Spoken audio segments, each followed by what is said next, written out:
Now that's what I'm talking about. Hey up everyone! So today's movie I'm discussing on the channel is the sophomore feature of Rose Glass, Love Lies Bleeding. Her previous film, St. Maud, which was her debut, was a huge success. It made a lot of noise, that film. It really put her on the map. Was she going to be able to follow that with something just as noisy and popular? Well, I'm here to tell you that Love Lies Bleeding slaps even harder. There was a lot of buzz for this film right out of the gate at Sundance. The first reactions to this film were so tantalizingly all over the place. A sweaty lesbian erotic thriller, a noiry neon-drenched body horror, a pulpy dark comedy western, and a romance for the ages. I'm hearing a lot of weird and intriguing mix of genres and adjectives in these reactions. Could a film possibly pull off so much simultaneously? My curiosity very much was piqued, but holy hell, Love Lies Bleeding was very much my jam, and it actually lived up to the hype. I watched this film in a very tiny screening room with about 30 journalists of all different ages, genders, sexualities, what have you. I've watched a lot of movies in these intimate settings before with journalists, but this was something very special, okay? We were all on the same frequency, we were all engaged, we were reacting together, squirming, gasping, going ew, laughing, okay? There was an energy in the air. It's been a long time since I've been to a screening, particularly a critic screening, where the atmosphere was this palpable. We were living, okay? Having this unique experience together. Okay, it's movies like this, which is what the cinematic experience is all about. I can only imagine how much fun this movie would be to watch at a midnight screening or as part of a massive crowd. I've already started organizing a group cinema trip to go watch this film with my friends because I am dying to watch this film with my friends. I want to share the experience of them watching it for the first time. Honestly, this is one of those films where the less you know about it, the better before you watch it. But all I'm going to say is if you are curious about this film, go see it in a cinema, okay? Watch it with a crowd and take as many friends with you as you can. This is a movie experience that will bond you together for life, okay? You'll be talking about the experience of watching this film together probably for the rest of your lives. I'm just gonna give you the plot synopsis on IMDb because that's all you really need to know. The film is set in 1989, somewhere in or around Albuquerque, New Mexico. Reclusive gym manager Lou, played by Kristen Stewart, falls for Jackie, played by Katy O'Brien, a bisexual bodybuilder who is passing through town en route to a competition in Las Vegas. Jackie gets a job working for Lou's criminal father, played by Ed Harris, and the girls soon find themselves in some deep shit. That's all the plot I'm gonna give you. God, this movie was wild. From the mysterious opening first shot to the brilliant end credits, I was hooked. Each subsequent scene got more and more interesting. I had no idea where the story was going, but the journey that Rose Glass takes you on is so intoxicating. I love the world that Rose Glass has crafted with Love Lies Bleeding. You can tell that she had a vision for this film and she assembled the perfect team to execute that vision, okay? Everybody understood the assignment. This film has a very greasy, grubby aesthetic. Everything looks worn, used, and dirty, okay? There's a real sense of texture with this film. The sets and the props look like they've been around for decades. You can see the wear and tear in Lou's gym. The fashion and hairstyles is very 80s, bordering on the 90s, with muscle shirts, multicolored tracksuits, big hair, and mullets for days. The score by Clint Mansell is also very grimy. It's very synth heavy and pulsating, kind of like the music you'd expect to hear in a filthy dark room. Don't ask me how I know, but yeah, it's very dark and erotic and a little bit dangerous. And those themes are very much represented in the heavy use of red lighting throughout this film, whether it's a neon red sign or the brake lights of a car. The sweltering cinematography by Ben Forsman really reflects the themes of anger, passion, power, love, and rage.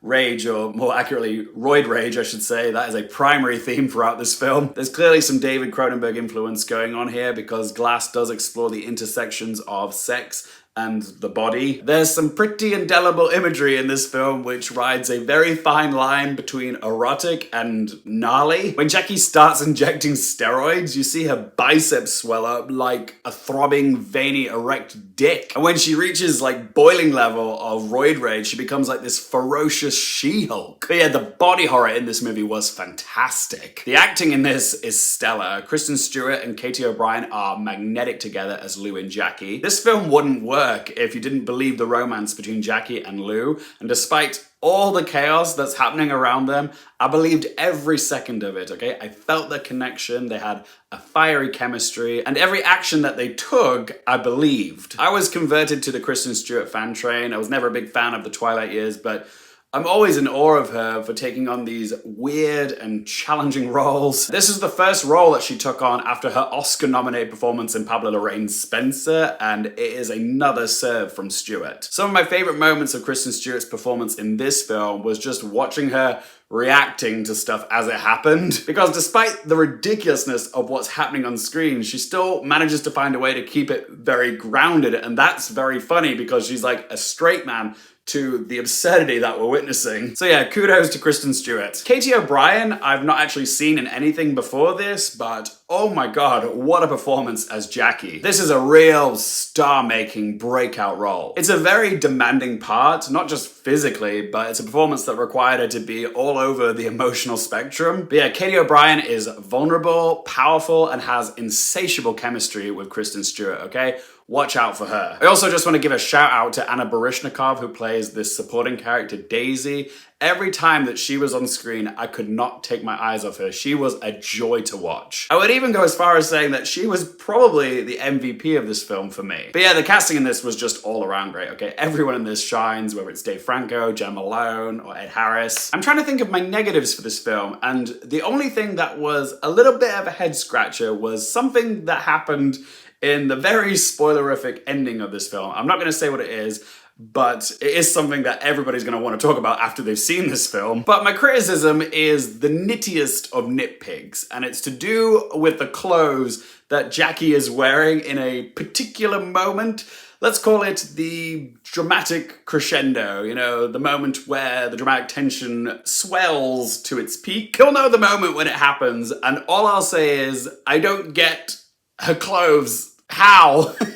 But it is a moment that is so balls to the walls insane that trying to find logic in it is illogical. If I can believe the insanity of the moment, then I can surely overlook the clothing discrepancy. And when the movie is just this good, you're allowed a flaw. But other than that, I'm having a very hard time finding stuff to criticize about this film. The sound design in this film was visceral, okay? At times disgusting. The makeup in this film was incredible, and not just the transformational makeup that was used to transform, you know, Ed Harris into his character, but I'm talking about the more gross out moments of this movie. I actually found myself doing this with my jaw just to make sure that it was still attached. And I loved how Rose Glass subverted the idea of the male gaze. Okay, this film is the champion of the female gaze. And with Glass's direction, you can tell that she put a lot of thought into her shots. Again, incorporating the color red, as well as the yonic imagery of the opening shot of the canyon, which also springs to mind, you know, the film Thelma and Louise, which it draws a bit of inspiration from,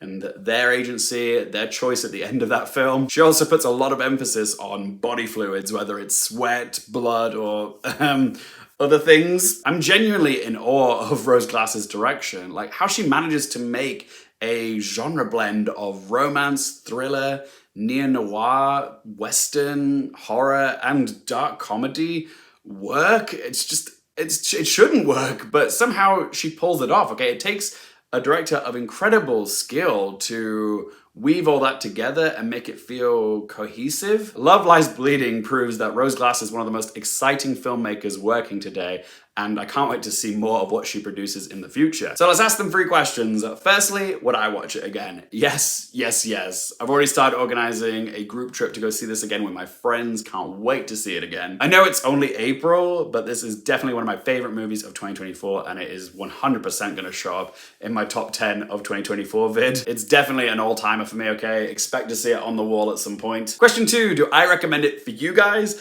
I mean, if you're not a fan of body horror, okay, this film is not for you. But yeah, this is a film that I highly recommend, okay? It's a film that I'm actively pushing on my friends in real life, okay? It's original, it's thrilling, it is a film best experienced in a crowd, okay? Go see this film in a cinema, okay? See it with friends. Watch it surrounded by strangers, okay? This is an experience that you will treasure watching in the cinema. If you're a fan of films like Thelma and Louise, Bound, Dead Man, and of course Saint Maud, then yes, this is a film that you're absolutely going to love. And third question, what score to give out of 10?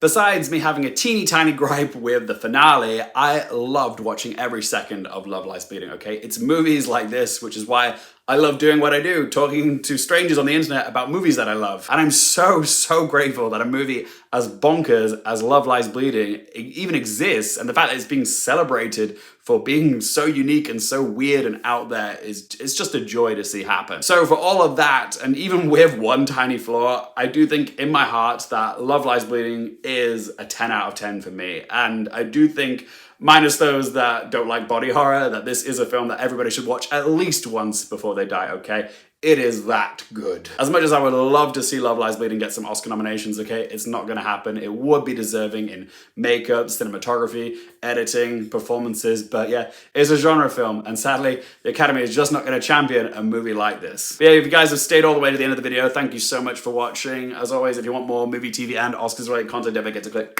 subscribe. Let me know your thoughts on Love Lies Bleeding in the comment section down below. How did it make you feel? And for more things related to movies, TV, the Oscars, and popcorn culture, I'm Luke Hearfield, and I'll see you next time.